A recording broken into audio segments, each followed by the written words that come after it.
dengan pentingnya pemahaman masyarakat terkait dengan kartu-kartu itu ya, penggunaannya seperti apa, teknisnya seperti apa, agar tidak tumpang tindih begitu dengan kartu lainnya. Dan kita ke informasi selanjutnya.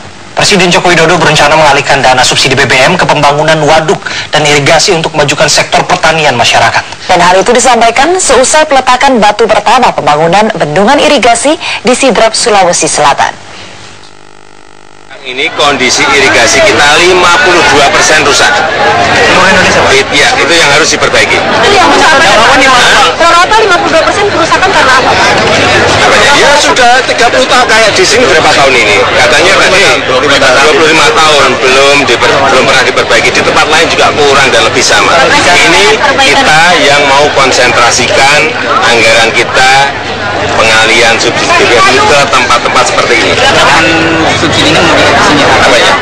Ya kan sudah saya sampaikan, pengalihan subsidi BBM itu akan ke hal yang berkaitan dengan pertanian. Sudah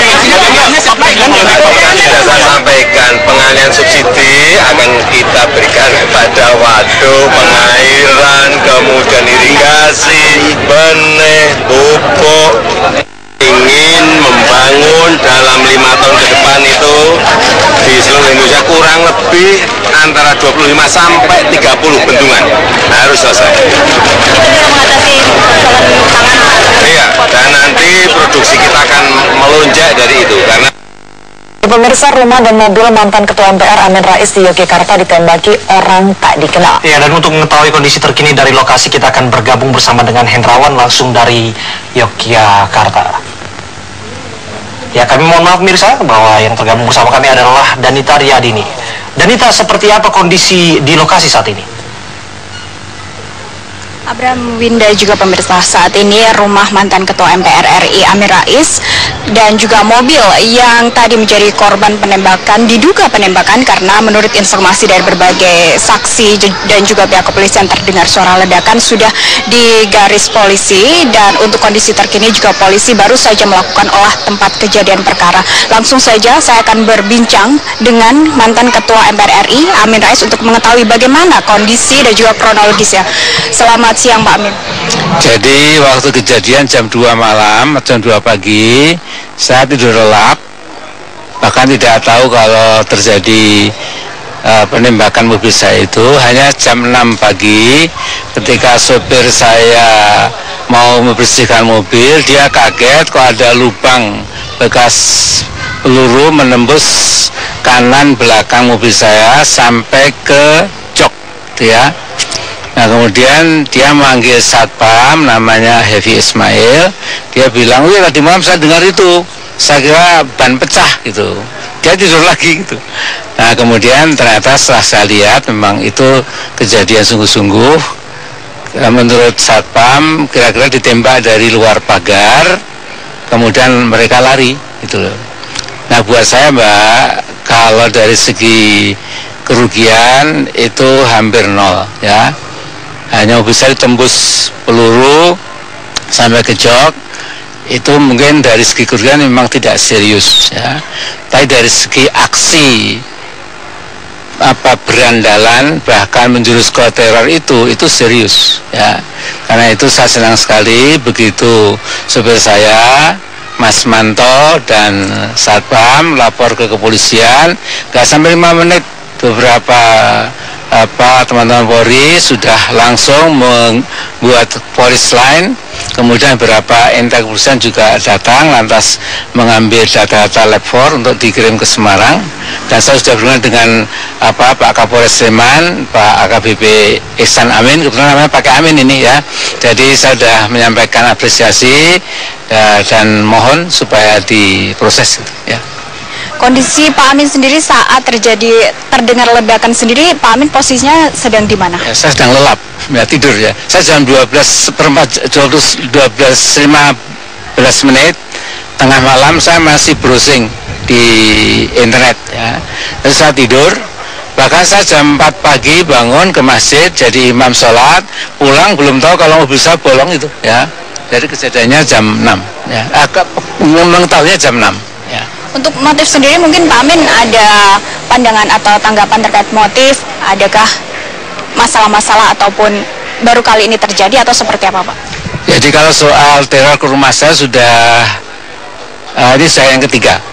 Dulu zaman reformasi itu kaca jendela saya itu dihantam batu besar. Ya. Kemudian nggak sampai 6 bulan kaca sebelah atas di lantai 2 juga dihantam batu besar. Pelakunya lari pakai sepeda motor. Tapi ini senjata api sekarang ini ya, jadi agak mirip-mirip itu. Nah, motivasi yang tahu hanya Allah. Saya bisa menduga-duga, tapi kan bisa 1001 dugaan ya. Jadi saya tidak tahu ya, karena itu daripada saya menduga-duga mengarah-arahkan tidak benar nanti keliru. Ya, saya cuma minta supaya kepolisian ya itu mengusut sampai tuntas. Nah, kalau Anda tanya gimana Pak, pelakunya gimana ya, apa mungkin juga hanya dibayar, jadi saya maafkan lah, nggak ada masalah ya. Terima kasih Pak Amin, semoga segera selesai masalah ini. Saya juga akan berbincang dengan Kapolres Sleman, dengan AKBP Ihsan Amin. Pemirsa, bagaimana Pak terkait dengan kelanjutan atau proses hukum tadi kan sudah dilakukan olah tempat kejadian perkara, untuk hasilnya sejauh ini seperti apa Pak? Jadi upaya dari pihak kepolisian pada saat kita menerima laporan, kita tahunya sekitar 8.30. Jadi saat itu kami kedatangan oleh drivernya beliau melaporkan bahwa ada kegiatan kejadian. Tidak sampai 5 menit kami sudah sampai di sini, langsung mengamankan, olah TKP, mendalami apa yang masih kita bisa temukan di sini. Kemudian kita mempolis lain, kemudian mencari keterangan, paket-paket di sini, mencari saksi-saksi dan seterusnya. Nanti kedepannya untuk lebih mempertajam lagi, memperkuat apa yang sudah kami lakukan, akan didalami oleh lapor untuk mengetahui sejauh mana peristiwa sebenarnya.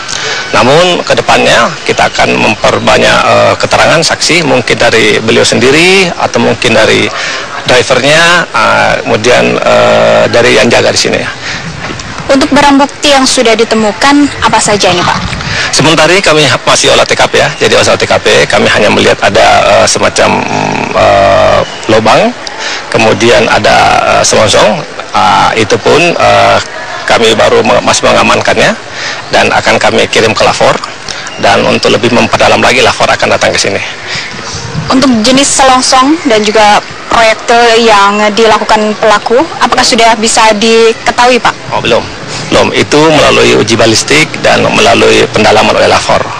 Yang kita lakukan adalah bagaimana bukti awal yang ada di sini kita perdalam, kemudian berkomunikasi dengan Pak Amin Raisnya, sejauh mana aktivitasnya, kemudian sejauh mana kegiatan di sini. Karena selama ini kita juga sudah banyak berkomunikasi dengan beliau dalam konteks pengamanan dengan kegiatan beliau dan lingkungannya. Apakah nantinya pihak kepolisian akan melakukan penambahan pengamanan begitu? Ini mengingat terkait dengan bahwa Amin Rais merupakan mantan ketua MPR, apakah nantinya polisi akan melakukan penambahan pengamanan atau seperti apa? Ya, pasti setelah itu, walaupun selama ini sudah ada. Jadi beliau sendiri sudah menyampaikan ucapan terima kasih kepada pihak kepolisian yang selama ini kemanapun beliau pergi selalu didampingi oleh polisi. Beliau merasakan sendiri pada saat ada kegiatan pribadi, kegiatan ke Jakarta, beliau merasa selalu didampingi oleh kepolisian. Nah, kedepannya tentunya kita akan pengamanan yang ditingkatkan ya, dengan patroli yang lebih insentif ke sini, kemudian menggunakan patroli jalan kaki, kemudian upaya-upaya lain dalam rangka memonitor kegiatan sekitar sini. Baik, terkait dengan statement atau pernyataan yang disampaikan oleh Pak Amin Rais tadi bahwa secara material memang tidak terlalu, namun ini merupakan aksi teror. Ya. Apakah ada indikasi terkait dengan penyelidikan sementara ini aksi teror, Pak? Kami belum sampai sana. Jadi kami hanya lihat fakta yang di lapangan ya, alibinya dan seterusnya kita akan mendalami, dan tentunya kita akan juga minta keterangan beliau mungkin secara spesifik, karena beliau menyatakan sendiri bahwa pada saat itu ada di sini, dan kedepannya kami pendalaman intinya, mendalami sejauh mana tidak bisa kita menyampaikan sekarang, harus lebih dalam lagi apa fakta hukum, apa fakta lapangan yang kita temukan. Untuk pihak-pihak yang dicurigain mungkin apakah sudah ada Pak? Belum. Masih baru beberapa menit yang kejadian baru kejadian, tapi yang jelas kita masih pemetaan masalah, pendalaman masalah melalui olah TKP yang matang dan melalui bahan keterangan dari saksi-saksi yang bisa kami temukan di dan sekitar sini. Seperti itu. Aksi ini masuk dalam pasal berapa dan nantinya jika pelakunya sudah diketemukan akan diancam berapa kurungan penjara tahun, Pak? Nanti kita lihat dari motifnya. Jadi kita belum bisa melihat, yang kita hanya lihat fakta ada pengerusakan dengan menggunakan modus senjata api. Apakah bisa nanti masuk ke pengerusakan atau mungkin teror dan seterusnya, kita lagi mendalam lebih jauh. Terima kasih Pak Amin atas informasinya.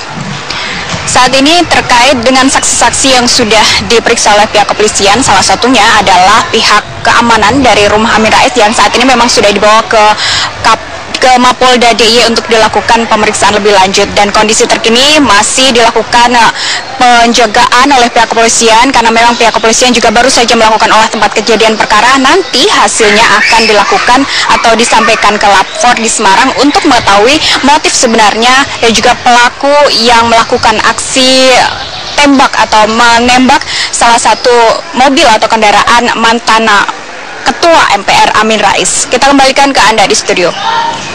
Baik, terima kasih Danita Riyadini melaporkan langsung dari Sleman, Yogyakarta. Ya, dan pemirsa, pasca peristiwa pembunuhan 2 WNI di Hong Kong, Kementerian Luar Negeri berjanji akan segera melaksanakan proses pengembalian kedua jenazah ke tanah air. Akan lebih mudah bagi kita. Juru bicara Kementerian Luar Negeri Michael Tene mengatakan pihaknya akan segera melakukan proses pemulangan jenazah. Namun pihaknya berharap keluarga dapat bersabar karena hal ini harus melewati sejumlah proses dan prosedur. Menteri Luar Negeri juga telah menemui keluarga korban untuk membicarakan proses pemulangan dan langkah hukum selanjutnya. Sejumlah pembicaraan mengenai tindak pidana pun telah dibicarakan dengan pemerintah Hong Kong.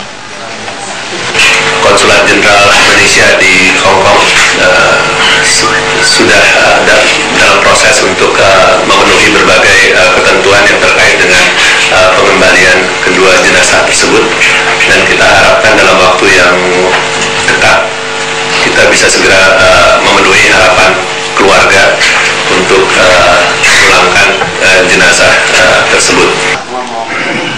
Direncanakan dalam beberapa hari ke depan akan dilakukan rekonstruksi kejadian serta persidangan di Hong Kong terkait kasus pembunuhan tersebut.